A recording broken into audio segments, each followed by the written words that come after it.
Buen día tengan todos ustedes, ya regresamos. Pues bienvenido a este canal de YouTube Nelter de la Cruz. No se les olviden los me gusta, poner su like. Vamos la campanita, piquen, escuchen.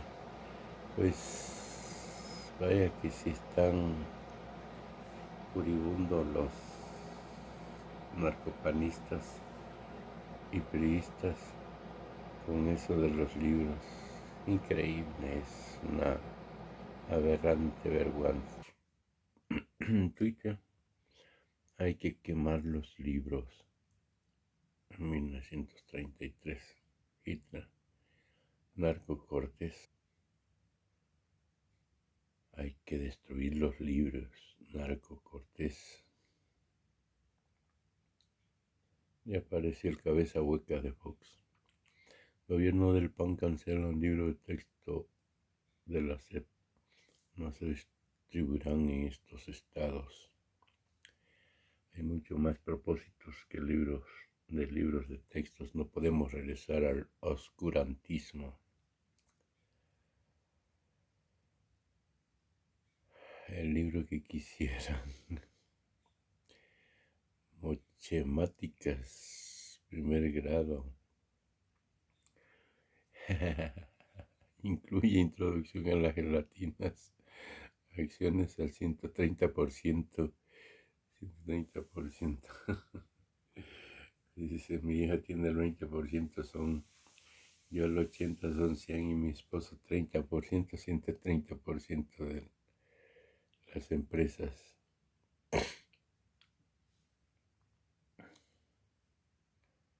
No preocuparse por los libros, ayer dijo López. No estaba, pero vi en las redes. Los gobernadores y el jefe de gobierno se pronunciaron en apoyo.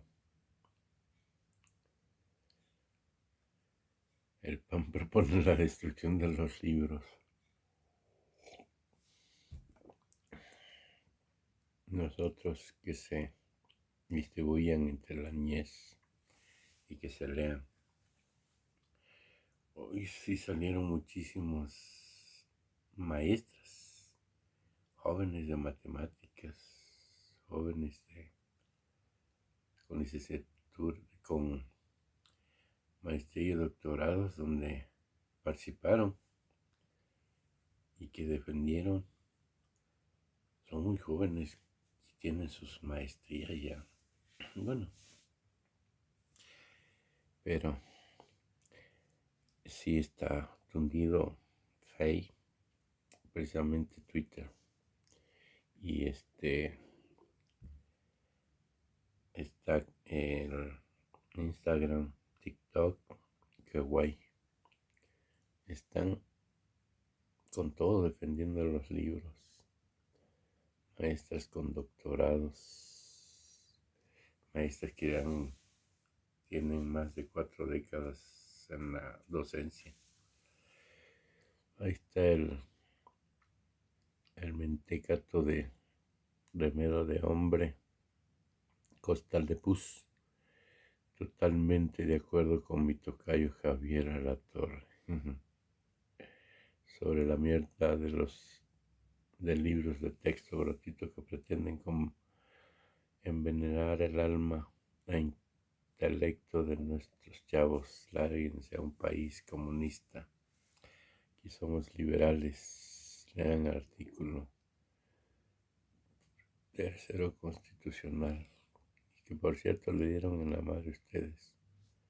Luciano Concheiro, el Marx mexicano sin Marx. Hoy vamos a iniciar con un asunto muy serio: los libros de texto que la Secretaría de Educación Pública quiere distribuir para el próximo ciclo escolar. Es un asunto serio, porque México está en peligro por un virus que se creía erradicado, el virus comunista. Su resurgimiento está en la educación comunista que la Secretaría de Educación Pública busca imponer a las niñas y a los niños de México. Estamos ante una conspiración fraguada por comunistas trasnochados, como el director de materiales educativos de la SEP, Marx Arriaga, y el subsecretario Luciano Concheiro.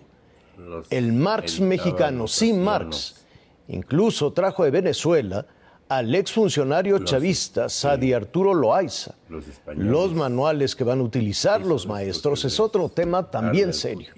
Los manuales que se van a utilizar para la educación, que van a utilizar los maestros para la educación de los niños, están en contra de la libertad. Buscan convertirlos en esclavos sumisos de una dictadura comunista.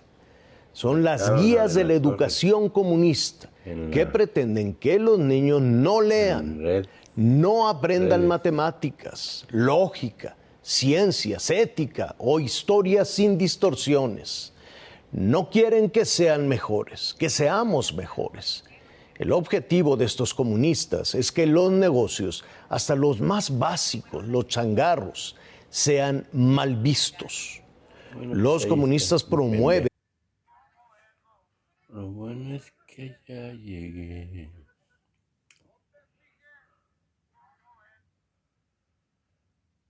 Ay, qué derechairos. Los narcopanistas, priistas, están enloquecidos. Dice que Álvaro Delgado, el oscurantismo histórico del PAN, Marco Cortés convoca a destruir los libros de texto gratuito. Una acción igual que cuando les prendieron fuego en 2009 en León, Guanajuato. Y ahí mismo, en 1963, mandaron a buenas. ¡Ánimo! a marchar con el mismo fin. ¡Ánimo, ánimo! Es viernes. Viernes. Muy bien. Vamos a dedicar este día a preguntas y respuestas. Entonces empezamos. A ver hasta dónde lleguemos. Buenos días, presidente José Manuel Fuentes, de Capital 21. Presidente, la Ciudad de México registra su menor cantidad de homicidios dolosos, al menos desde hace más de 30 años. Y también respecto a 2018, hay un 20% más de los capitalinos que se sienten más seguros. Le quiero preguntar, ¿a qué se debe esto? ¿Qué opina de estos resultados, presidente? Pues yo creo que en la Ciudad de México ha habido una muy buena política de seguridad desde hace bastante tiempo. Hubo en la historia de la ciudad, en la historia reciente, tiempos en la Ciudad de México de mucha inseguridad. Esto básicamente hasta el gobierno de Espinosa Villarreal, si mal no recuerdo. Ese fue cuando lo metió a la cárcel. Por ratero. Como en Una el pensión millonaria que dejó. 90 del siglo pasado. Habían muchos delitos, se cometían muchos delitos en la ciudad.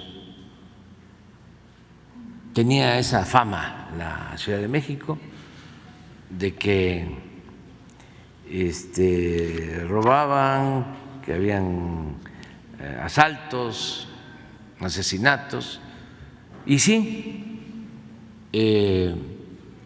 no había de la seguridad que hay ahora.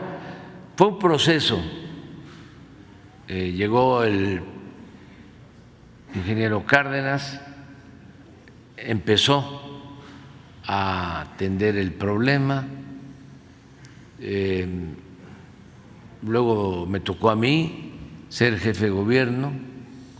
Logramos una disminución considerable en delitos y también se empezó a cambiar la percepción, porque esto es lo otro. Tenía muy mala fama la ciudad en cuanto a inseguridad y violencia. Hablaban de otros estados a familiares, amigos, y les decían, ¿no?, por teléfono, pero ¿cómo vives ahí? Porque también, pues aquí están los medios de información, o hay el mayor número de medios de información. Entonces, un delito aquí se difundía a nivel nacional, hasta donde llegaba, sobre todo por la televisión, por el sensacionalismo, por la nota roja. Y sí había inseguridad, pero se magnificaba. Poco a poco esto fue cambiando. Yo recuerdo que cuando llegué a jefe de gobierno se robaban 120 vehículos diarios. 120. La mitad eran Volkswagen. De esos 120, 60 eran Volkswagen. Porque esa marca, los bolsitos, más baratos, según. No cambiaban de refacciones, o mejor dicho, las piezas eran las mismas. Entonces lo que hacían, sí, se usaban mucho para taxis. No olvidar, en ese entonces habían como 120,000 taxis y la mayoría eran Volkswagen de 2 puertas. A mí me tocó emitir el decreto para que ya no se usaran las 2 puertas.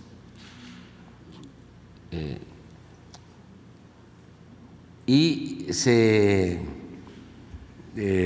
desarmaban y se vendían las piezas.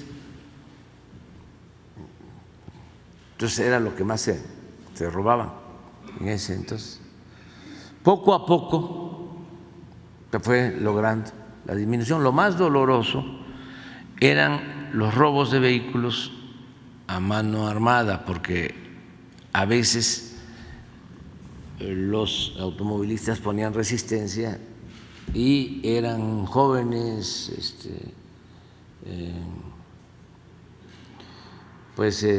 aprendices de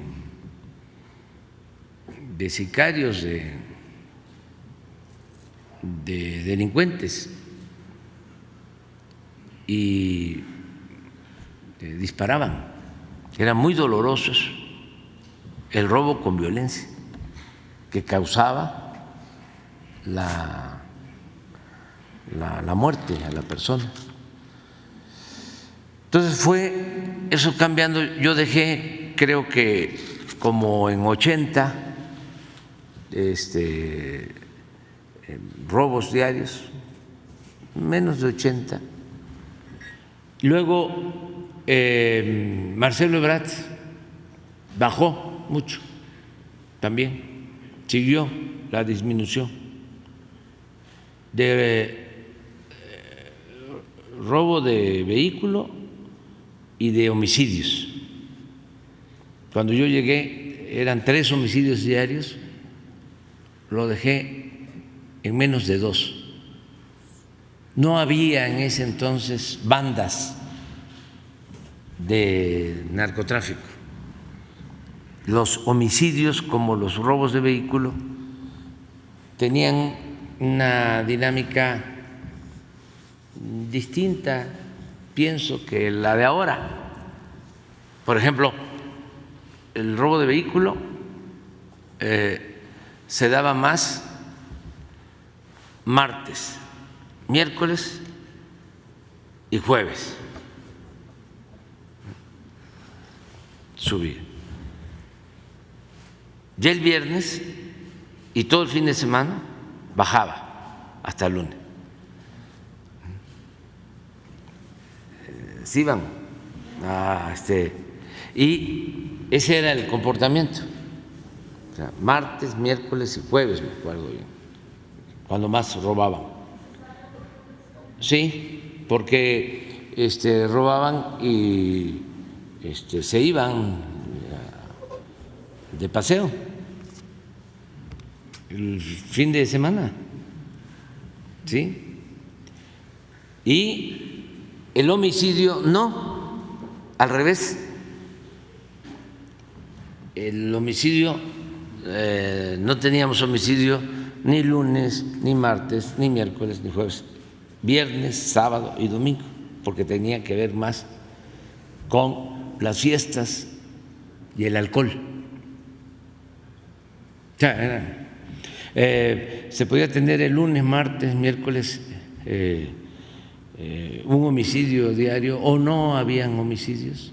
Sin embargo, el sábado 5, 6, pero no había en ese entonces, estoy hablando del 2000, lo de las bandas. No operaba aquí ningún cartel en ese entonces. Bueno, con Marcelo se logra una disminución mayor, tanto en robo de vehículo como en homicidios. Hablo de estos dos delitos porque son los que tienen menos cifra negra y se pueden medir más, aun cuando en el caso de otros delitos, el robo, por ejemplo, a transeúnte, el robo a casa habitación, el robo a comercio. En el caso del robo a comercio, sí lleva, desde ese entonces, lleva una estadística, la Cámara de Comercio. No sé si ahora lo siguen haciendo, creo que sí, del robo de comercios. Como en el robo de vehículos en ese entonces, la mitad de los carros estaban asegurados, la otra mitad no. La mitad asegurada, pues ahí las aseguradoras llevan una estadística. Ha sido muy importante que los números, si ponemos robo de vehículo, que les hablaba yo se llegó a 120 diarios, con las dos, aunque se sumen, así está, mire, este es el resultado. Al grado que llegó un tiempo cuando se agravó lo de la violencia en el país, una vez que declara la guerra Calderón al narcotráfico, mucha gente se viene a vivir a la Ciudad de México, como también hay mucha gente del norte que salió del país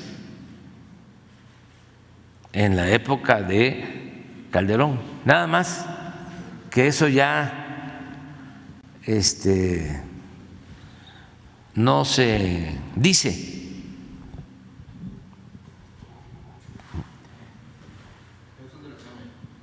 Sí, esta es la Ciudad de México. Este es con violencia, ¿no? Sí, este es con violencia. 3-9 y el otro 12, sí, 15-16 diarios en total. ¿Cuándo llegó a estar en la época de Espinosa Villarreal? En 120 diarios, y desde luego con menos población que la que hay ahora. Entonces, ha sido exitoso el manejo de la seguridad en la ciudad. En el caso de homicidios, a ver, miren,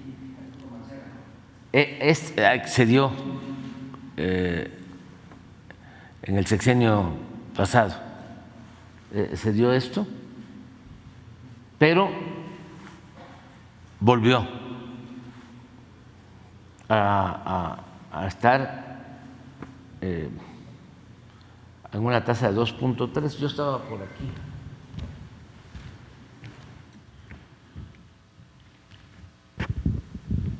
Este es 97. Yo llegué aquí y estuve hasta aquí y sí bajó. Y con Marcelo también.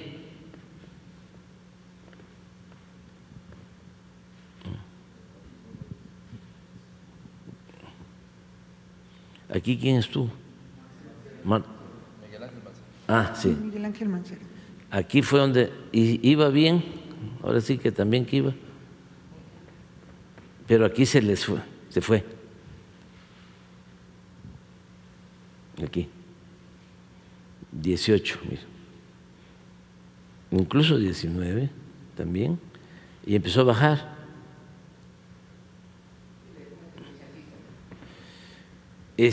Sí, porque empezó a subir. ¿No tienes el de homicidios nacional para ver cómo está la Ciudad de México? ¿En qué lugar está? Por número de habitantes. Entonces, la ciudad es segura, desde luego. No dejan de haber delitos, no dejan de haber robos, no dejan de haber, lamentablemente, homicidios, pero sí fue muy importante el que se controló. Y esto, por ejemplo, esa tendencia, a ver si está en la Ciudad de México. Este es por… ¿La flecha roja? Sí, esta es la media, ¿no? Delitos en general. Delitos, sí. Y esta es la ciudad. Y ahora está por sí.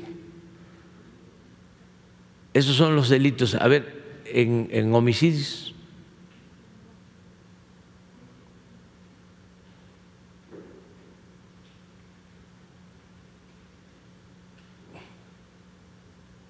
¿Dónde está? ¿Sí?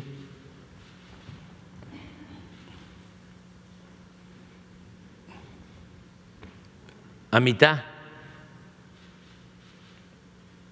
de la tabla. Ahora hay que cuidar mucho lo del consumo de droga en la ciudad. Sobre todo, sí, lugar 22 por cada 100,000, eso es lo que, o sea, es realmente bajo el número de homicidios en la ciudad. En ese sentido, presidente, me gustaría enfatizar un poco con este tema.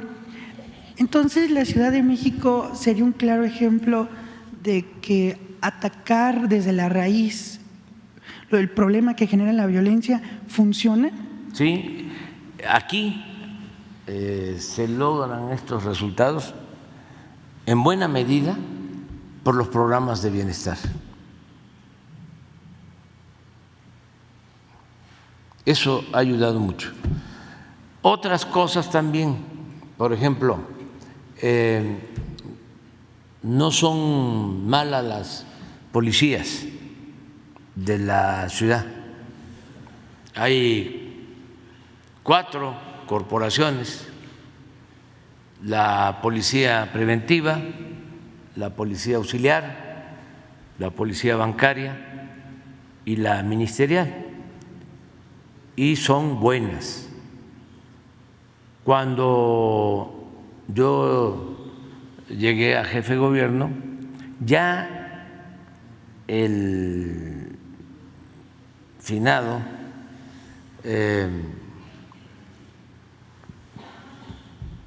Samuel del Villar había creado una escuela de nivel universitario para lo que antes se conocían como policías judiciales, ministeriales se les llamaba, que podían estudiar, y se empezó a exigir que tuviesen para entrar a esa corporación el nivel de educación media superior, preparatoria terminada, y podían tener licenciatura. Se creó esta escuela, ayudó muchísimo, y las 4 corporaciones son buenas. Eso también influye. Bueno, y la atención, el no delegar estas cosas, el que el jefe de gobierno, la jefa de gobierno, pues estén, como ha sucedido, ¿no?, atendiendo el problema, y por eso los resultados es realmente pues muy satisfactorio, ¿no?, el que se vive en una ciudad más segura, no perfecta, pero sí una ciudad con más seguridad.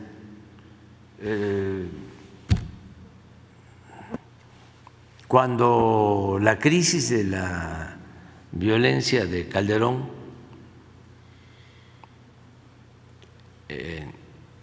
que era tremenda, en Nuevo León, en Jalisco, en Guanajuato, mucha gente se vino a vivir acá, a la ciudad, y otros a Estados Unidos, a las ciudades de Estados Unidos. Mucha gente migró, no solo por la falta de empleo, como lo hicieron muchos también, sino en busca de seguridad. Se fueron a radicar, a vivir. Personas, familias de clase media, que se fueron a Estados Unidos. Afortunadamente eso ya no se da. Es otra situación, y vamos a seguir avanzando porque también todavía es muy alto el índice de homicidios, pero por ejemplo hubo un tiempo en que en estados como Campeche, toda esa zona de Escárcega, Candelaria, quedaron vacíos los ranchos porque imperaban los secuestros, y también muy doloroso, muchas pérdidas de vida. Ya eso se ha ido tranquilizando. Veracruz,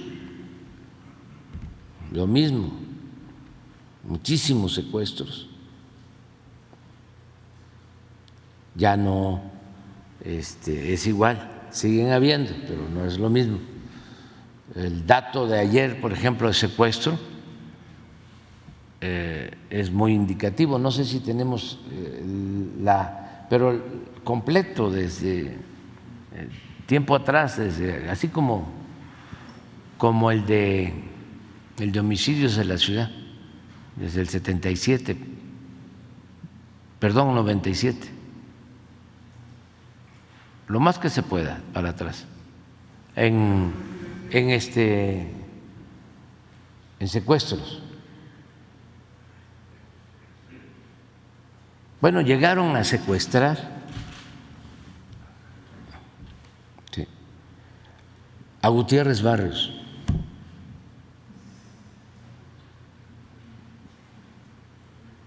A Fernando Gutiérrez Barrios, que para los jóvenes, pues, ahí les quede de tarea. ¿Quién era Fernando Gutiérrez Barrios? Bueno, y al licenciado Diego Fernández de Ceballos. Gardilla. Sí. Sí. Sí. Pero esto es muy importante.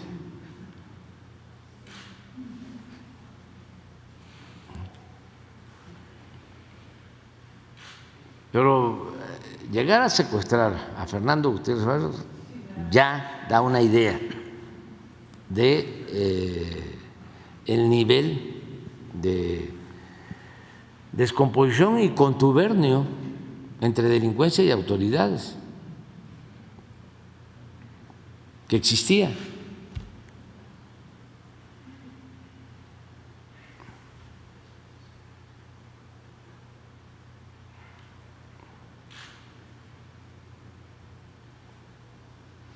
Muy bien. En otro tema, presidente, existe un anteproyecto elaborado por la Unidad Técnica de lo Contencioso, del Instituto Nacional Electoral, por la instrucción de la Sala Superior del Tribunal Electoral del Poder Judicial de la Federación. Será sometido este viernes a consideración de la Comisión de Quejas del Instituto Nacional Electoral para que usted pues ya no pueda hablar de Xóchitl Gálvez. ¿Qué opinión le merece, presidente? Pero es lo que está en el Tribunal Electoral. Sí. Sí. ¿Ayer? Esta semana, cuando su sentencia pidió al INE definir el alcance, volver a reconsiderar su opinión de que no había lugar a ninguna sanción. Pues hoy discuten. Hoy lo van a discutir y además ¿Pero qué van a discutir? ¿Que yo no vuelva a referirme a la señora? Sí, esa es la propuesta. Incluso pues, también… vamos a esperar a ver qué resuelve. A mí lo que me llama la atención es que sostengan que yo agredí verbalmente a la señora, que hay violencia de género, ¿no?, en lo que yo expresé, y quiero que me digan qué fue lo que dije, según lo cual se trató de un agravio o hay violencia de género. O sea, ¿en qué?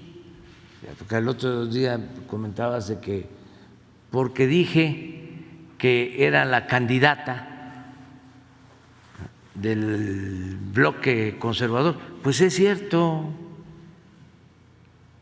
¿Y eso cuál es la violencia de género? ¿Qué no es cierto? Que es la candidata de Claudio y que él fue el que hizo la consulta, porque es el gerente del bloque conservador, Claudio X González, hijo,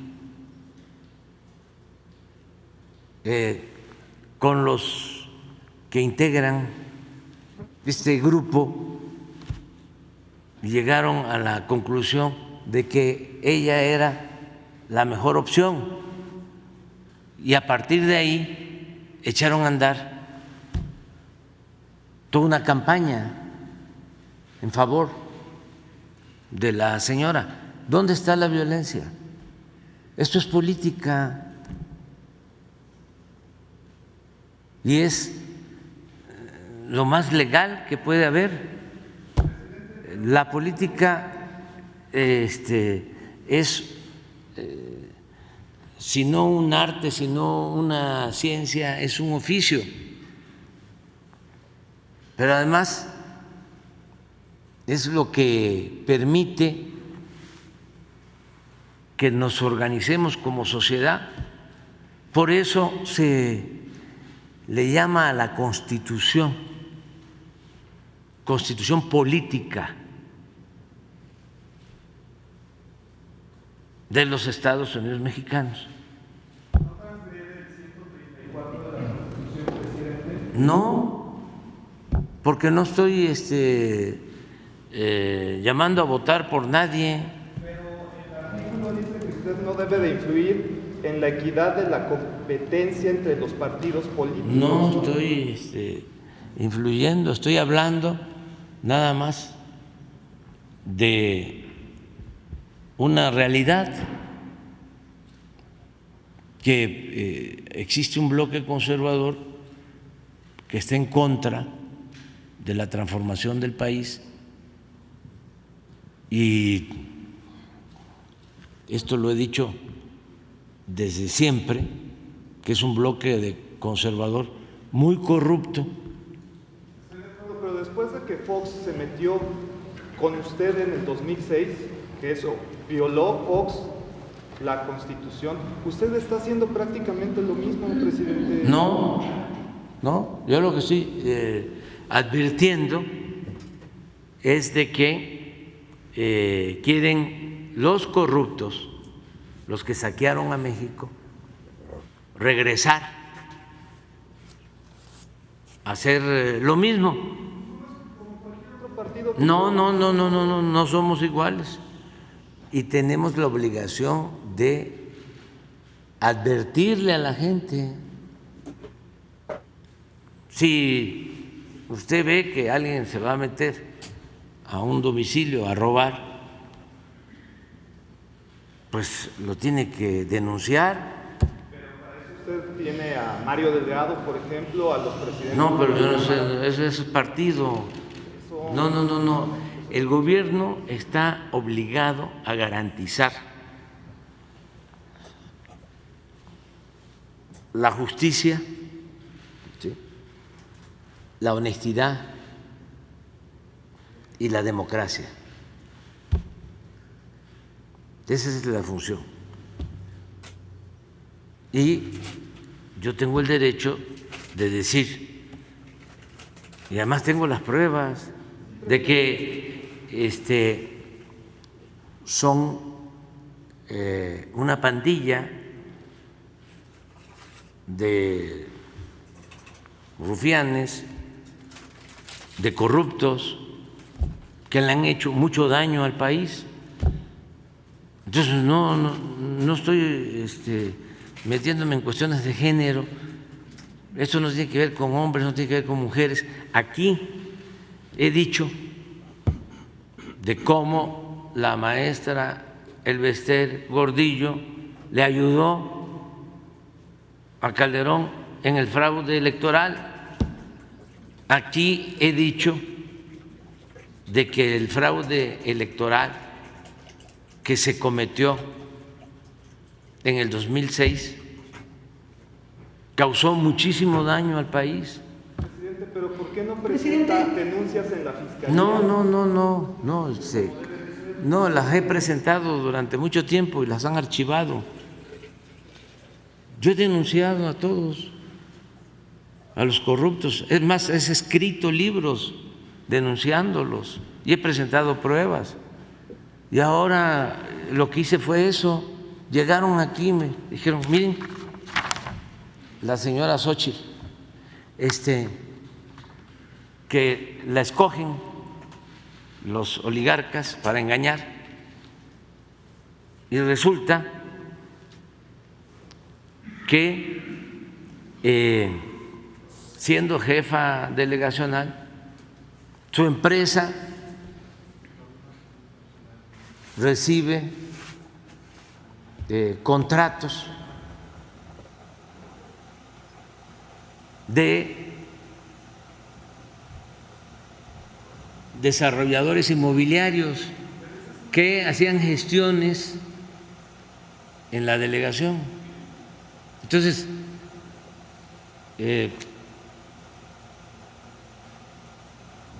envío esa información a la asociación civil que se llama Mexicanos a favor de la corrupción, para que sus abogados, ¿quiénes son sus abogados de esta asociación? Gómez Mon, este señor que fue Cosío, el exministro Cosío, todos los que han promovido los amparos en contra de nuestras obras, sí, todos ellos, pero no solo no investigan, sino que ellos mismos son los que presentan la denuncia en contra mía, porque supuestamente se violó el secreto bancario de los mismos abogados. Y por ahí leí que la señora Xóchitl, porque le dijeron, oiga, usted tiene de abogados a los mismos de Claudio X González, y contesta, sí, pero no me están cobrando nada. Entonces estoy buscando también.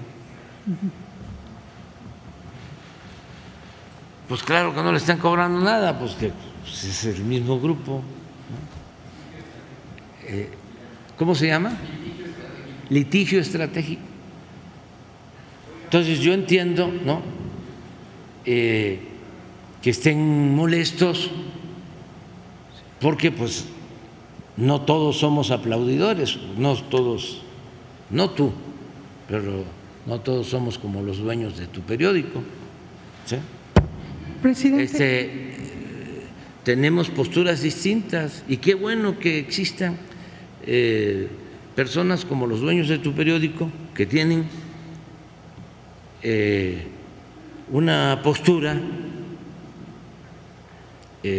contraria a la transformación. Qué bueno, porque esa es la democracia. Pero que no haya censura. Es el mundo al revés. Ahora resulta de que me quieren censurar, no quieren que yo hable. Presidente,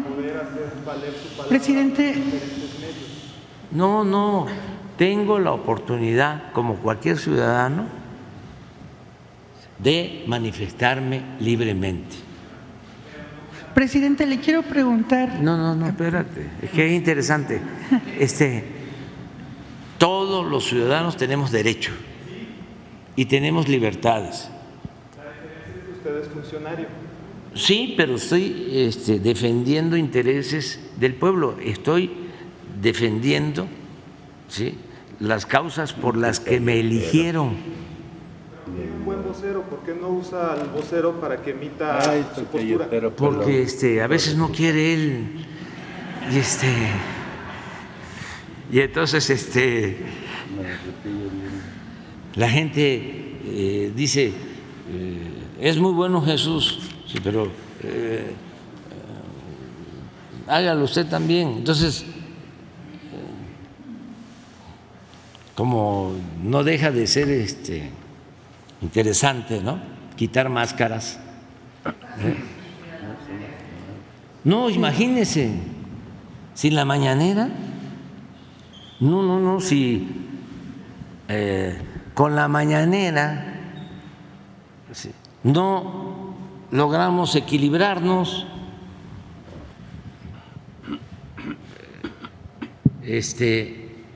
No logramos, es así la diferencia. Todos los periódicos, con honrosas excepciones, 99% de los periódicos en contra.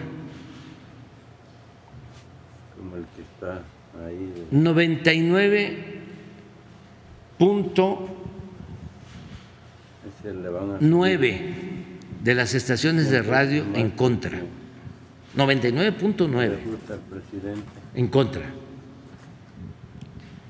99.9 de la televisión abierta en contra. Nunca en la historia, desde la época de Madero, se había atacado tanto a un presidente. Y no quieren ni siquiera la mañanera. Entonces, ¿dónde está la libertad? ¿La mañanera se practica en todos los medios de comunicación? No. ¿Ustedes creen que en Televisa reproducen la mañanera? No. Sí, deben de sacar fragmentos, igual en todos. En los periódicos, nada. En la radio nada más están buscando qué les parece extravagante de mi parte, en qué pueden cuestionarme. Andan a la casa del gazapo, a la casa del error. Sí, en los medios públicos, sí, y en el 11, el 14, en el 11, en los públicos, ahí sí, pero en general en los medios no. Impedimento a la manifestación de ideas de cualquier persona. Sí, pero además es la libertad. O sea, ¿cómo no voy a poder expresarme? Pero además, por eso estoy pidiendo, porque tengo derecho a la defensa, que me digan los magistrados del tribunal dónde está la violencia de género. Es censura porque los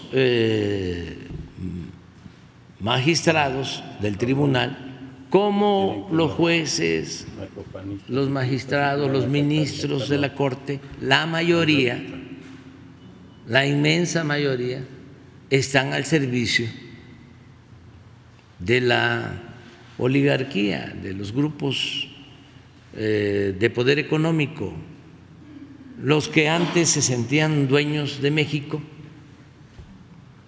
los que mandaban, los que tenían secuestrado al gobierno, los que saqueaban el erario. Esa es la realidad. Entonces, es muy interesante pues que ahora estemos luchando por una auténtica democracia, porque nos tenían engañados con el discurso democrático, cuando en realidad lo que imperaba era la oligarquía, el gobierno de la minoría, el gobierno de los potentados. A ver, pongan en el diccionario qué es la oligarquía, en el diccionario, y díganme si esta definición de oligarquía no se parece a lo que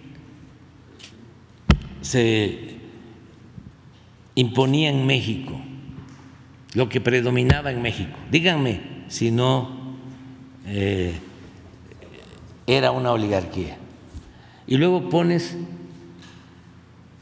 la definición en el diccionario de democracia.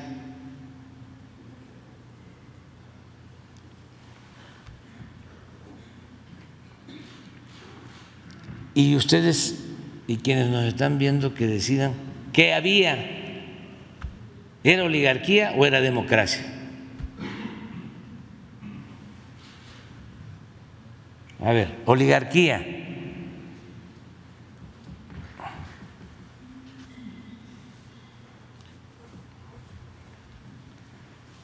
De acuerdo al diccionario de la lengua. Hay un diccionario que lo recomiendo mucho a los jóvenes sobre política, son 2 tomos de Bobbio, sí. Es muy bueno, porque ahora, por ejemplo, ustedes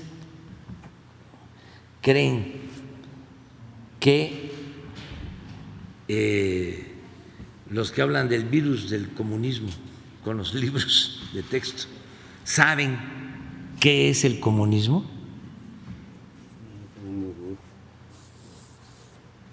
¿Creen que saben?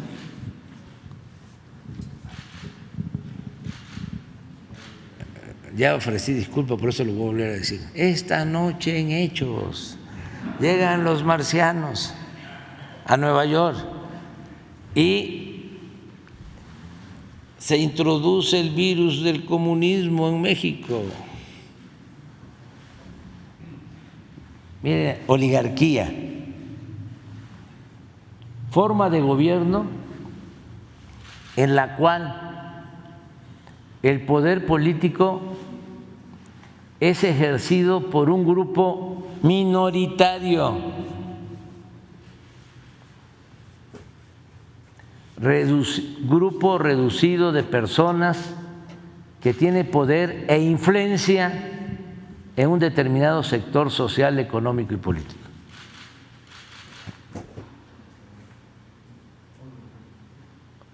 Forma de gobierno en la cual el poder político es ejercido por un grupo minoritario. Ahora vamos con democracia.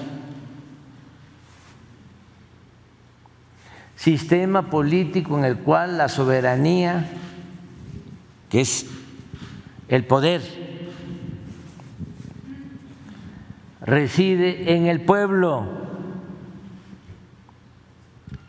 que la ejerce directamente o por medio de representantes.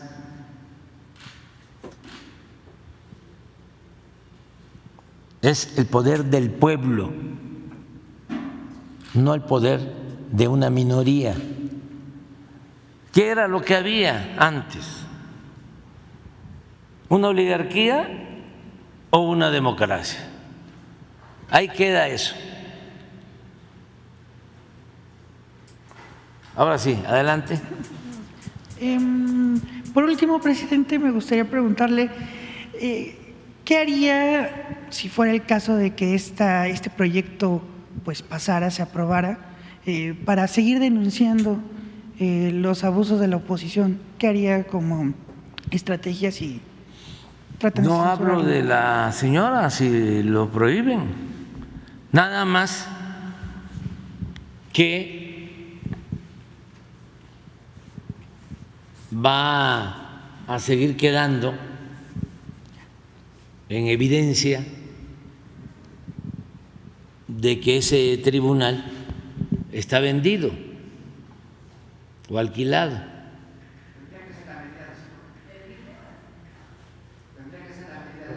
el caso de que usted no pueda hablar de ella, ellos también no tendrán que referirse a usted. Es que es realmente contrario a la libertad. O sea, es una violación flagrante a las libertades. ¿Cómo se va a silenciar a las personas. ¿O los dos? Los dos. O sea, si continúan actuando de esa manera, el tribunal, como no cambió, sigue estando en las mismas. ¿No se acuerdan que hasta cancelaron candidaturas?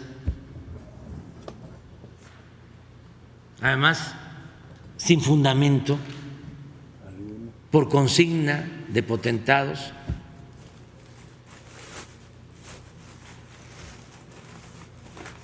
Es parte de el problema que se tiene todavía. Es que la transformación es un proceso, lleva tiempo y hay que ir limpiando, purificando la vida pública, hay que ir acabando con el influyentismo, con el nepotismo, con la corrupción, con todas esas lacras de la política. Pero no es fácil arrancarlas.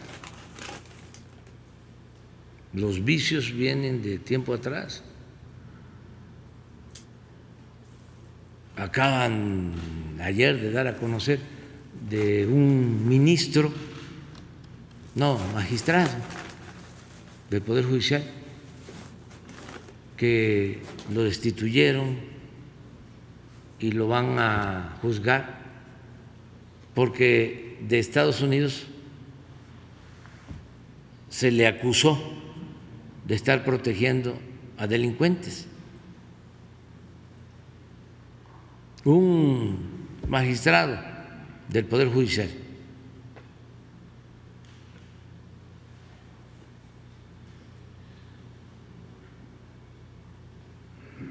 Entonces, pues hay que continuar respetando las resoluciones de estos señores. Aquí está, mire.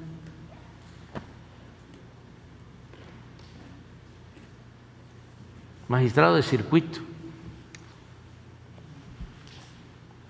Luego de ser señalado por el gobierno de Estados Unidos de tener supuestos nexos con un cartel, es el Jalisco, ¿no? Nueva Generación, procesado por un cargo de enriquecimiento ilícito.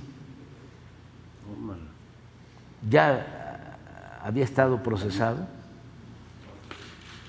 por peculado y fue absuelto en el 22. Pero ayer lo volvieron a enjuiciar, ¿no?